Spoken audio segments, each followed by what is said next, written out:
Lomba yabangundaba mlonyeni emva kokuba kwafumaniseka ukuba enye imali yayisetyenziswa ekuxhaseni ukhankaso lwe-CR17 yayisuka kwibusasa. Ngelo xesha le nkampani yayityholwa ngezenzo zorhwaphilizo nezazibandakanya iinkokheli ze-ANC. Umongameli uphikile ukuba nayo i-CR17 yayibandakanyeka kwezi zenzo.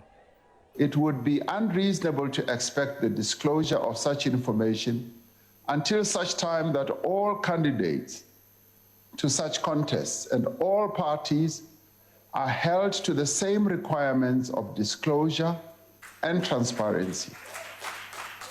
The Political Party Funding Act, which I signed into law last year and which the EFF has consistently opposed, does regulate public and private funding of political parties and requires the disclosure of donations that are accepted. Akayiphendulanga imibuzo emalunga neenkokheli ze-ANC ezifana no-Ace Magashule noBungane Bhongo nabajongane namatyala kwiinkundla zomthetho.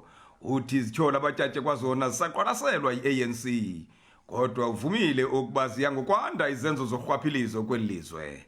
Corruption in the end is a crime against the people of our country, because through corruption we actually are denying our people the resources that are meant to advance their interests and to provide service delivery to them. Ukwathembise ukuba uzaqinisekisa ukuba amapolisa namanye amagosa zomthetho ayazifumana zonke izixhobo zokulwa urhwaphilizo nezinye izenzo zolwaphulo mthetho.